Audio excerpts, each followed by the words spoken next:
In today's video, I'm going to teach you how to change language in OneNote. If you find this video useful, be sure to like and subscribe, and let's get right into it. To kick things off, you'll want to start by opening the OneNote application. This could be on your desktop if you have the app installed, or directly through your web browser by visiting OneNote's official site.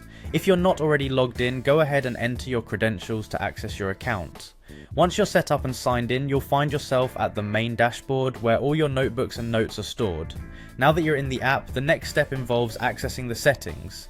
Your aim here is to find the options menu.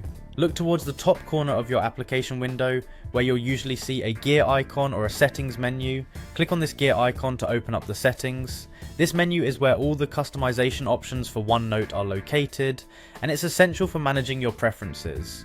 Once you're in the settings, you need to locate the language settings specifically.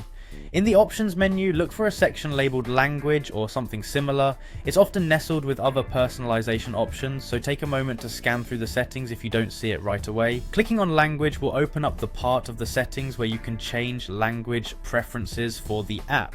Now that you're in the language settings, you can either change the current language or add another one. If you're looking to add a new language, which is handy if you are multilingual or need a specific language for a particular task, click on Add Language. This option allows you to browse through a list of available languages that OneNote supports. Once you find your desired language, select it and confirm your choice. Adding a new language may prompt the application to make some changes, and sometimes a restart of OneNote is required for the new language settings to fully take effect. Finally, it's always a good idea to double check that everything looks good after the changes have been made. Navigate through a few notes to make sure the language settings have updated throughout the app.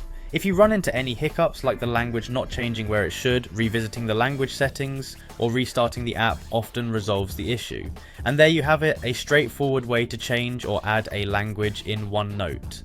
Tailoring your digital workspace to your preferences ensures a smoother experience whether you're tackling assignments, jotting down meeting notes, or brainstorming your next project. Thanks for watching, and be sure to check out other guides if you need more help with OneNote.